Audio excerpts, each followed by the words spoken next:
Hello, everyone. Welcome to Leading with Agility, the show that uses the world around us to explore how leadership can be inspired by agility.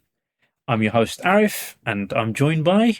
myself, TK, your smooth co-host. Amazing. Thank you, TK. And once again, thank you to all of you, our listeners, for returning back to our latest episode. We've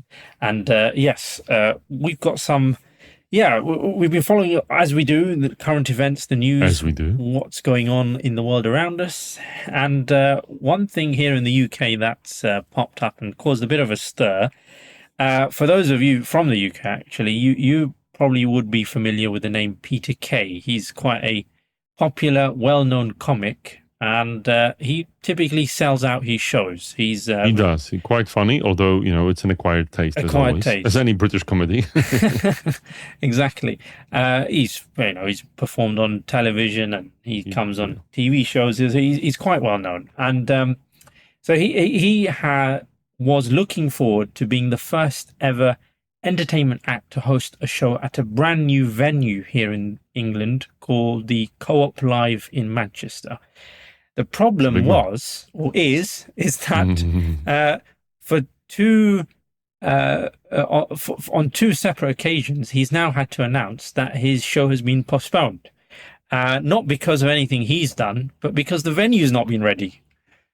Bit of a shame, exactly. So quite a stir. And obviously, we're talking about, thousands and thousands of people packed into a live entertainment venue who want to see a live event, right? And tickets obviously being sold well in advance, and to have to do that twice, that is quite something.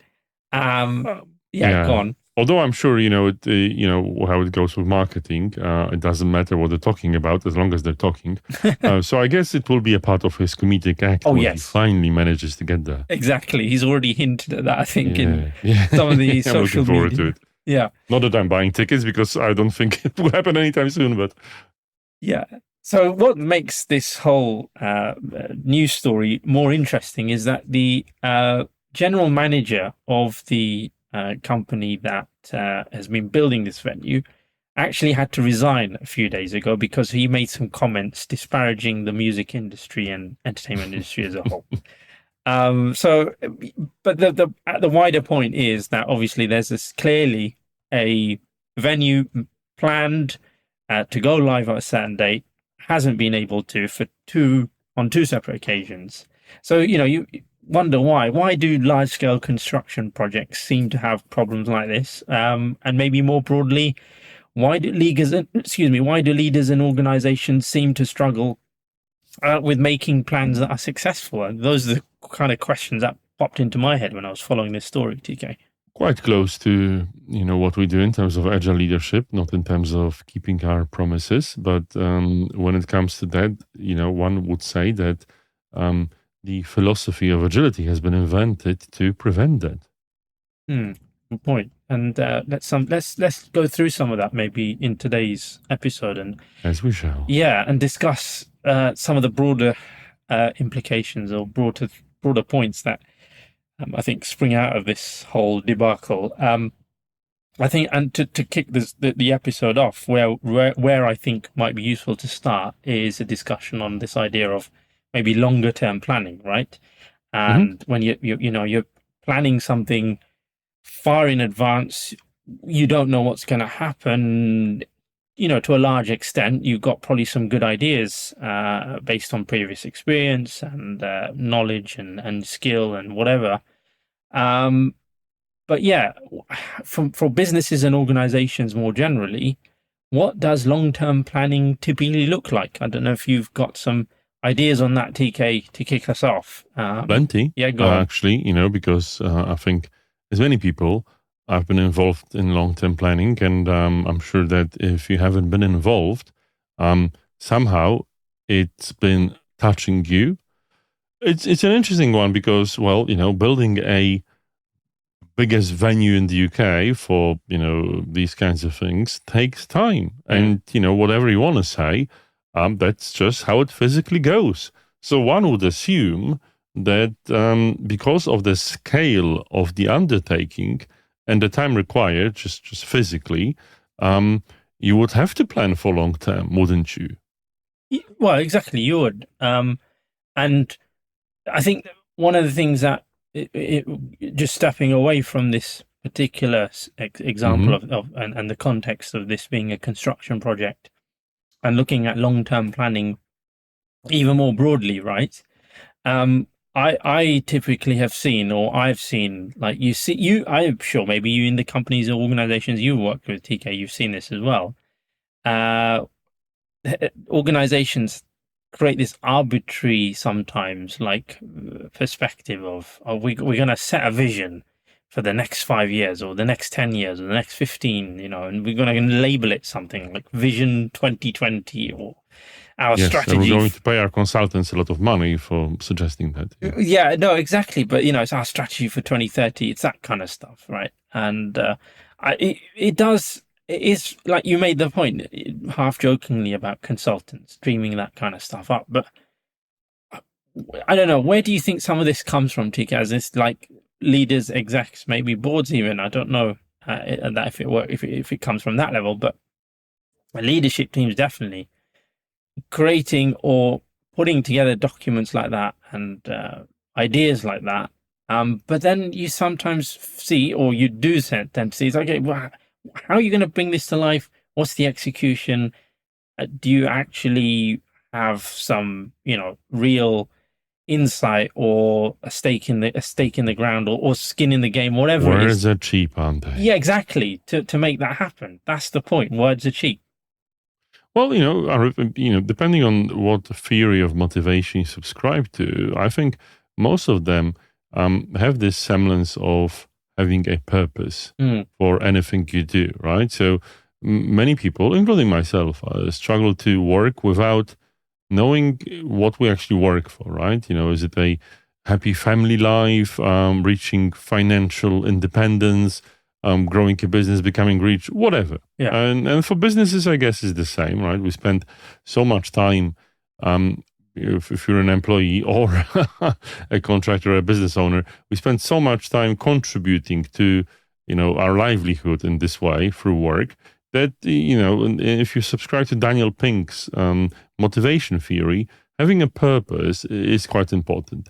So if it isn't a vision like that, what else is left, right? We would just, that's just business as usual, right? There has to be, or at least many people find it helpful and motivating to have a goal like this, something aspirational. Now, as you say, what happens? Where's the action, as I always tend to say? Yeah, so there is something to be said about what you were saying there, TK, and following on from that, I came across as part of the research and reading for this episode some of the writings by a lady named Amy Webb, and she calls herself a quantitative futurist. Now, love the title. Brilliant, absolutely brilliant title.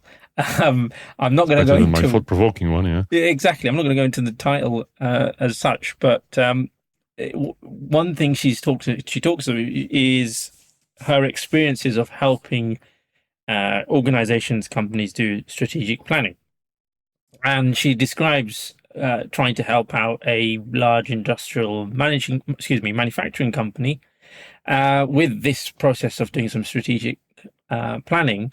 And as part of her research on the company and getting to know them and understanding their current situation, she came across a title for an initiative that the execs had put together, and guess what it was called? Strategy 2030. So she describes how she's curious. Okay, why did you choose 2030? Right? What was the reason for that? And then basically it comes back to, well, it was because it just kind of was a number that they popped into their head, and they just arbitrarily picked it. It was a nice round number because it gave them some kind of sense of control over what seemed like the uncertain future. Yeah, 2030, that's a good year for us to focus on because it makes sense. We can it's not too far, it's not too near.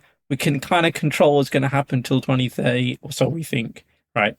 And so we'll call it that. And then she says something else which I think is quite interesting on this whole thing, because she talks about how our brains can easily count in zeros and fives. So like Mm-hmm. 2050, 2030, 20, Yeah, easy. tens. Whereas, we have to work a bit harder to count in fours or twos or sixes or whatever odd number. So yeah, it was just fascinating kind of linking what you're saying there to No, some of that. no, I'm quite interested that you definitely take inspiration from Peter Kay in terms of making this episode a bit comedic, which when you think about it, some of this stuff is, right? Even though, there's it sounds like there's a serious need for long-term planning, and goal setting and, having ambitions. It's just very interesting to see how they're being made in this sausage factory. Yeah. Of between leaders. So that's I'm not surprised. Throughout the years I became a bit cynical, and it definitely makes sense. Yeah, I can definitely think that her research has some backing in my personal experience. Yeah, it's interesting. And then when you carry on from that or follow on from that, according to some studies, 60 to 90% of strategic plans never fully launch. Now, okay, right. So there's probably lots of reasons and complexities as to why that happens, but that's quite high. That's like 60 to 90% is phenomenal number. I don't know. Yes, although he's looking at if we're in Britain, like HS2 and all of the other wonderful projects that have been promised. Not to mention benefits of Brexit. I'm not surprised by any of it. And I think it's with cultures around the world, people were saying, that, for instance, the people of Germany have been really great in getting things done. But, if you look at Berlin-Brandenburg Airport, the whole Europe was laughing at them. Yeah. And they've just, managed to switch during COVID. So, yeah, okay, that's a thing. And the interesting thing is, and I'm going to postulate a possible option here, that strategic plans are never meant to be fully launched. They're just there to motivate people. But sort of everyone knows with this badly kept secret, which is like, okay, this is just a thing we say, like politicians making promises. No, you make a point. That's a fair point. Maybe they are there just as a motivational factor. Mm-hmm.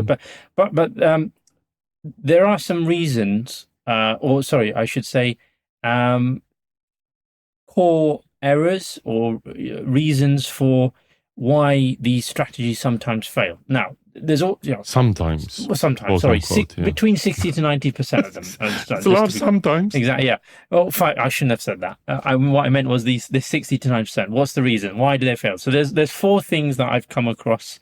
I haven't. I in the reading I was doing, a lady named Andrea Belk Olsen, who's the CEO of Pragmatic, a behavioral science-driven change company. So some of her work, interesting ones. I thought let's just go through some what she thinks, and we can debate and throw them out the window if we don't agree with them, but worth having a conversation about them. The first error she talks about is typically sounds straightforward, not understanding the problem itself. So she argues that, look, when you're putting a strategy together to, look at something over the longer term, right? What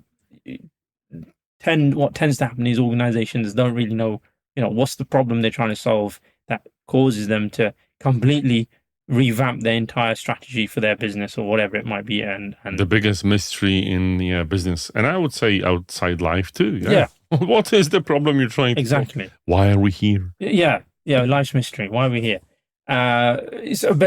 So she's describing how what you might think is okay because our product's not performing well. It's because we're not. Our USP is not clear, right? But it could be that it's not positioned for the right market. It could be something as that. So you got to really do the work to make sure you really understand why are we deciding on, revamping our entire strategy for this business. Good point. And it's amazing to actually know that. And sometimes the knowledge is there, but sometimes, as to quote Maggie Thatcher, when, she was deciding if to send the fleet to Falklands, we can't do nothing. We have to do something. Do something, yeah. Right? Yeah. So sometimes there is an unknown problem, or we don't want to dwell on the problem. We just want to do something. Fair enough. And that links to the second issue she raises, which is strategies really should be the product of a leadership team collectively participating or building that strategy out, right, or designing it, or putting it together. Some studies suggest that 85% of exec leadership teams spend less than 1 hour per month discussing strategy, and 50% spending no time at all. So it begs the question: is that how do you create all these fancy titled vision documents or whatever, PowerPoint decks or whatever they are, but you're not actually doing the work to create it in the first place? Oh, that's quite simple, Arif. You hired the PowerPoint specialist. Oh, yes, sorry, I forgot. They have some fancy names, which I'm not going to quote, but I'm sure you all know them. Yeah, exactly. So maybe, but she didn't suggest that, but it could be the answer. But that there is something, of course, in her point there, which is, if you're not involved in formulating, working on it, deciding, looking at ahead, doing that work, then how can you expect something to work? I don't think you can. But it also maybe a different problem plays into it, which always makes me laugh, which is, senior leaders. And we've talked about it some time ago in one of our podcast episodes, still feel insecure and they need to perform presenteeism. And in the modern day and age, it's not just enough to sit at your corner office because of how the world of work looks. Now there's a new form of presenteeism. I don't know if you know it, Arif. Oh, yeah? At least this is my personal theory, which is having a constantly overbooked diary for 3 months in advance, and it's like 5 meetings competing for the single time. Yeah. It's like, oh, I'm so busy, I'm working so hard. It's like, dude, or the lady, if you do that, which is your own doing because you're a senior leader, you should have some decision power. You're constantly firefighting and you're not adding as much value to your organization as you should be, right? You're doing the opposite of what needs to happen. This is just so awful to see. And senior people, quite intelligent, still fall into this. They wear it like a badge of honor. I understand that I do work long hours too myself, but I would never be able to book myself solid like this through the understanding that obviously I would be totally underperforming. And so this links. And how do you find time for strategy, right? Exactly. No, you're right. So this is the thing. You're and there's a cultural issue there. Yes. Yeah, which is, if that's the culture of that organization, then there's going to be it's going to be extremely difficult to then, as you said, have time for things that are beyond the now. But that links to a third issue she describes as not understanding the immovable pressures. So, every organization has like operational stuff, which obviously needs to keep the business running, or organization running. That's going to be there. It's not going away. That's just standard for that organization. But then, because as part of that, there's so many existing programs of work, workflows, whatever they are, that compete for everyone's time. So then how do you carve out, like you said there, it's not just a diary situation, but it's just the operational stuff. Apparently, another study found that 76% of employees spend less than 3 hours per week on strategic work. And so their focus is on the here and now rather than looking further ahead. So, please, the Parkinson's principle, every work will expand to fill all the time allocated to it. So that's I think what happens, right? If people would really see, and I mean the whole organization would really see value in strategic thinking would have been done. But it's only natural that, with the time passing, what happens is everything is stripped to the bare minimum for survival because of the Parkinson's effect. Yeah. Unless, you actually need strategy for survival, which actually we all do. But that's a separate topic. Yeah, exactly. And, on top of that, you've got, many leaders, also line managers, right? So they've got their existing duties, responsibilities to their staff, and looking after their teams and all of that good stuff. So yeah, adds to all of that. As you point out, this so-called Parkinson principle as well. But even more, Arif, Yeah. someone needs to start it, right? And let's look at ourselves, put a mirror in front of ourselves, how much we ourselves in Humble Associates are spending on strategy thinking, right? We do a bit, thankfully, because we have some events that through the way we work are there. So we have some reflection and strategy thinking, but I'm sure we can do more, right? And it's interesting to think about yourself, about myself, about the other members of our team, how this plays out. And I think normally thinking about strategy is something that we tend to associate with like a grand offsite or a big number, zeros and fives goal, instead of something we do every week. It's just, I guess, quite natural in every culture. Yeah, and speaking of the word culture, our fourth kind of challenge or issue or error, I suppose, that organizations make, she describes is not understanding the cultural landscape. So now, if you look at these organizations, as she describes, she talks about this high percentage whose strategic, plans never even take off.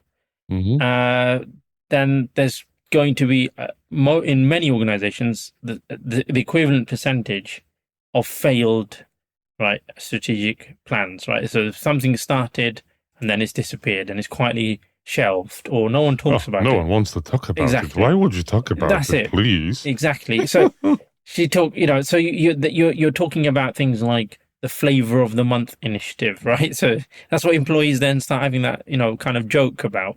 Oh yeah, they said this last month as well. So they've just renamed it into something else now, Oh, it can be even worse, right? I remember I worked in an organization once, and it wasn't me, but I've heard it from people that actually have tried it. So yeah. The organization was embarking on a transformation to a new way of work.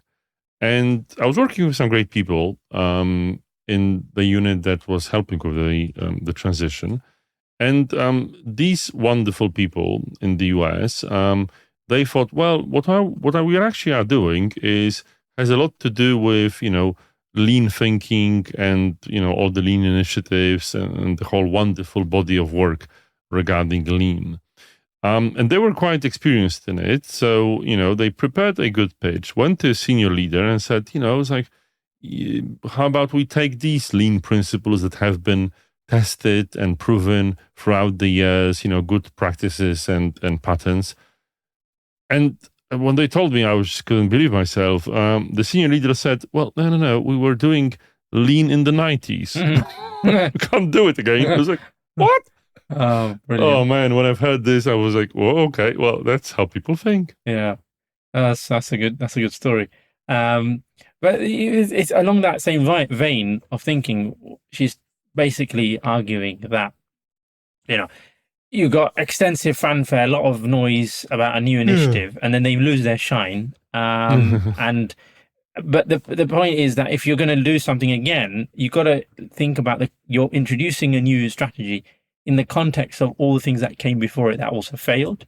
So if you're not considering why those other things failed or what the precedent has established, what does the cultural organization say about some things like this? Or how do they perceive them to be? If you're not considering all that, you're going to probably fail again. So yeah, good luck. There's not a lot of cultures that are able to have a constructive conversation about failure, if they have a conversation at all. And no pointing fingers, but it's, we've talked about cultures, communication and such, right? If you've got indirect communication, large power distance, or even average indirectness and power distance. Yeah, good luck talking about failure. On that note, I think we'll take a break, TK, and come back shortly and see where the conversation goes next.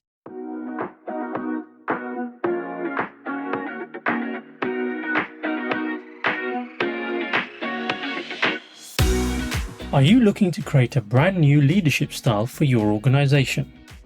Our flagship Leading with Agility development program is designed with that in mind. Through a structured 3-month program, leaders will discover what it takes to demonstrate agile leadership while receiving dedicated one-to-one leadership coaching. So visit our website today, humble.associates, and get in touch to see how we can help your leaders become agile leaders.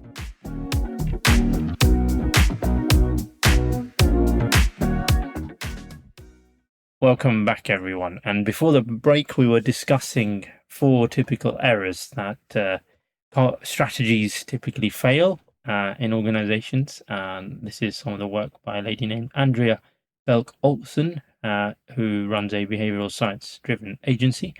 And interesting where the conversation ended, I think, there, TK, before the break, around the cultural landscape and not appreciating that. Yeah. So let's move the conversation on. And I think we mentioned agility earlier on, and it's even in the title of our podcast. Yeah, exactly. You may have missed that. But one of the things, agile ways of working, or agility, assumes quite well is this idea that, there's always going to be uncertainty, right? That there is never going to be full certainty about everything, and you can't drive the uncertainty out completely. You just have to live with it. And agility is trying to suggest that here's some way of living with it. But I think one thing I'm not sure, or I'm not certain about, is how well does it handle long-term planning, TK?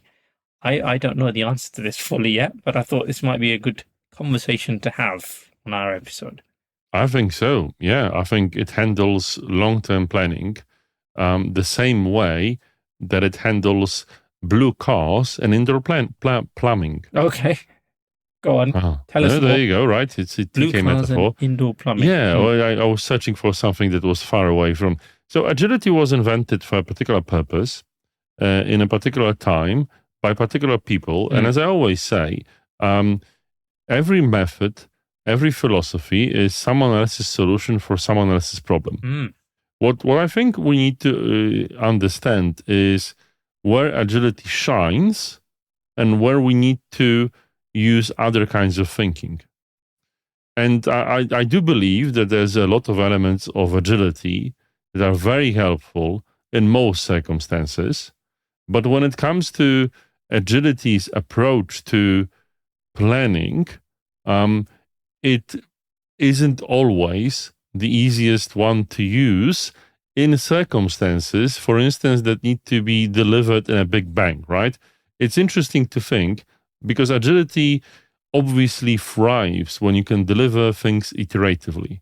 But I'm just wondering, when it comes to this co-op arena in Manchester, are we able to deliver it iteratively, right? Is this something that we would deliver iteratively? One of my ex-bosses said that you shouldn't really build bridges with agility. And, I've been thinking about it for years and years, and I probably could build a case against what he said. But, well, reasonably, it's a decent metaphor. So when someone asks me, how do you handle long-term planning and agility? As any consultant, I would say, is it the right question to ask? What are you planning long-term? What is it that you're applying agility to?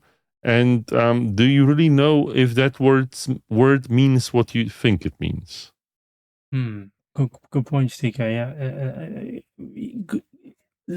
I think there's a lot to think about there, isn't it? And I think when we talk about what does it mean, and how do we need to understand it, I was looking at some of the work others have done when it comes to this idea of planning.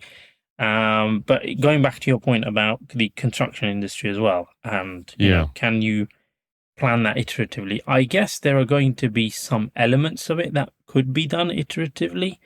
But the physical bricks and mortar, shall we say, of actually putting things in the ground and constructing a shell and all the rest of that's probably not possible, maybe. I wonder. But you could say the same about the physical act of putting a letter on a marketing slide, or putting a line of code, or drawing something on a painting, right? I think it's because the construction industry has existed, roughly as long as humanity has. We've been building stuff, small and, sheds and whatnot. And well, one would say that we, after all these years of our experience, decided that we need to optimize things. And, people in construction industry believe that it needs to be fully optimized by subcontractors, by, for instance, having, very rigid agreements, by using very plan-driven project management methods, because theoretically, if everything goes reasonably well, they can be very optimal, unless it doesn't go well. But hey. Yeah, no, I think you're right. And as I said, I think there are probably going to be sub-elements as well that are even going to be more applicable to, I guess, as you said, an iterative approach, right? Well, absolutely. Many people are renovating their homes and apartments in a very agile fashion, living in them at the same time. But I think there's beyond just, okay, so let beyond the construction example for Yes. a moment, the iterative point, just focusing back on that, right? There was something I was looking at around this idea of experimentation. Now we've kind of touched on experimentation before in many previous episodes, and we're working with it quite a lot with our clients. Exactly. Yes. But the way I saw it being described when it came to longer term planning, for instance, as I said, stepping out of the construction example for the moment, was quite interesting.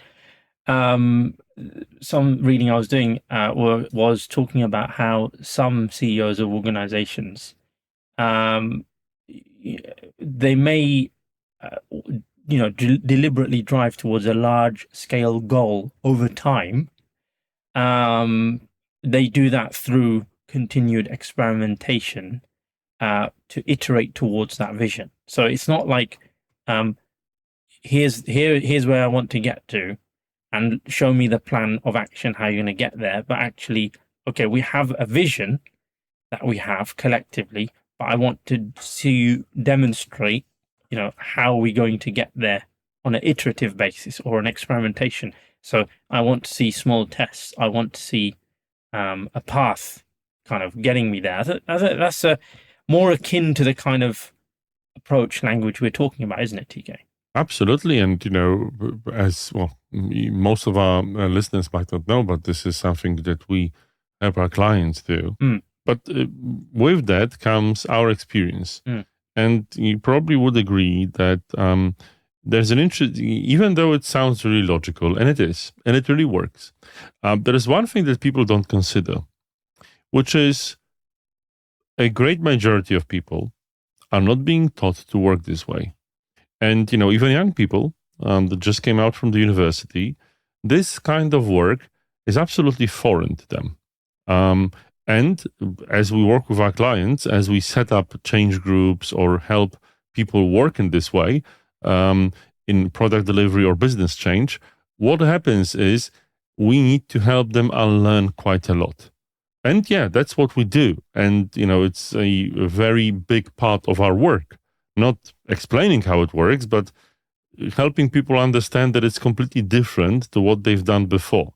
So even if you've got a senior leader that truly believes in that, they also need to have the skill, or Humble Associates, that will help them help people understand how to really make it real and workable. Thanks, TK. Yeah, no, I get that where you're coming from there when it comes to making it real and making it easier for them to get on with, and making it accessible as well, isn't it? It's just not as simple as people think, right? Yeah. Even if it's theoretically simple, people's minds are unfortunately conditioned to work differently. And it's nothing to do with biology. It's everything to do with culture, examples, education, etc. Yeah, point.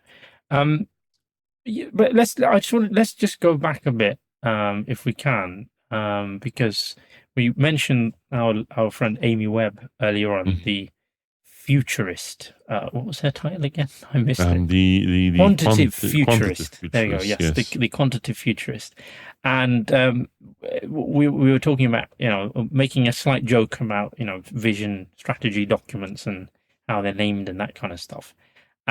But one of the things that she also was talking about was why she thinks that we obviously need to avoid this idea of long-term timelines.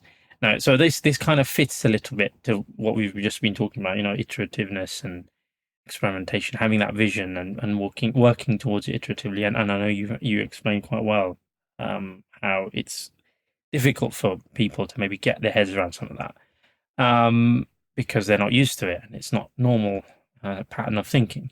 But yeah, so there's avoiding this use of timelines, right? And she says that for any given uncertainty about the future, whether it's risk, opportunity, growth, whatever it might be, as humans, we normally think, or we tend to think in not just the long term, we do think about the short term as well, right? We look at both. That's how we think. And so to help with that, she's got her own framework that she's put together, and she measures certainty and charts the actions that need to get you to where you want to get to as an end kind of goal, or as towards that strategy you're thinking about, rather than just looking at the passage of time as quarters or years. So it's not about just the time, but it's looking at broader than that. Okay, so she uses time horizons effectively, right? But the way she does it interesting, she uses the shape of a cone. Mm-hmm. And her cone, so and if you can visualize a cone has a pointy end and a very wide arc at one end, right? And she's basically saying, as you go along that cone, and if you imagine the passage of time, then the width or the arms obviously get wider and further apart, don't they, as you go along that cone?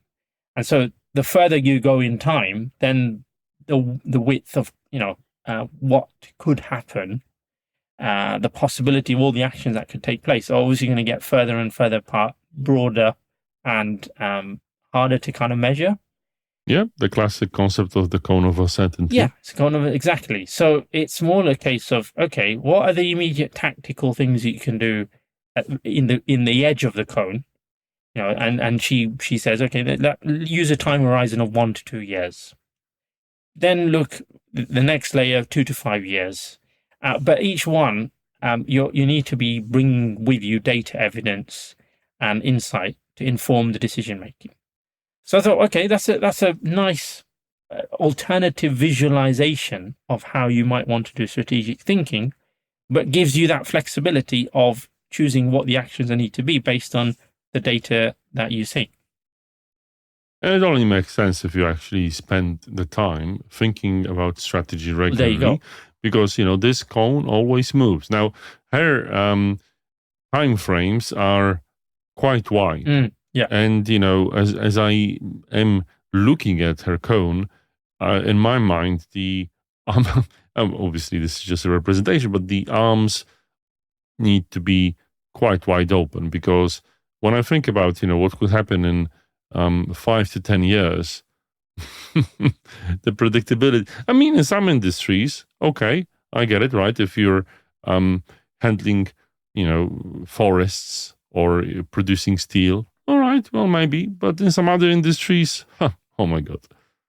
Yeah, no, you're right. It's a lot to think about there, I think. And I think just as we bring our episode to a close, some work by the author of Harvard Business Review's Leaders Handbook, Ron Ashkenaz, I thought was quite interesting to bring into the conversation, where he talks about a couple of approaches that he's seen has been successful for leaders to deal with lots of these challenges we've been talking about and get to a multi-year kind of vision, right? Mm-hmm. So we talked about the experimentation stuff already, but he also talks about planning based on the vision itself. So have some kind of regular planning process that connects what you're doing right now to where you want to get to. And I think that makes sense. And there are some methods, practices out there that would argue for, constant planning, a bit more medium-term planning, and others might say more longer term. whatever it might be. I think the point about regular planning is the point, isn't it, TK? It is. But I think maybe there's one more concept that's missing, which is something we ourselves teach when we're introducing people to this way of thinking, which is the pillar of a North Star of value. So this actually might be the vision here, right? And in this way of describing it, which is constantly knowing what you want to achieve. So what is interesting in what he writes is plan based on vision. But you need to figure out your vision first. Yeah, exactly. That's an important prerequisite. Yeah. And then the third thing he talks about is training people. So develop your people, develop leaders as well. Comes part of that. But invest in your people, in their skills, their capabilities, so that they can meet your vision. Now, it's going to require effort, and it's going to require people having the right skills and capabilities. There is no free lunch. There isn't. Amazing. We've had a thoroughly, detailed conversation about planning, strategizing, and all sorts. And no advice to the owners of Co-op Live. Having said all of that, apart from, I think Peter K would like your venue to be open as soon as possible. Which is probably, a bit of a different problem in terms of communication, commitments, and so on. But as always, and I say that quite often, it's a different episode of our podcast. That's right. Well, thank you everyone for listening. It's been a pleasure as always. We hope you've enjoyed the episode. Do leave a comment or a review if you haven't already, and like or share the podcast with a friend too. Anything you can do to help us out is always appreciated. And until next time, thank you very much and goodbye. Bye-bye.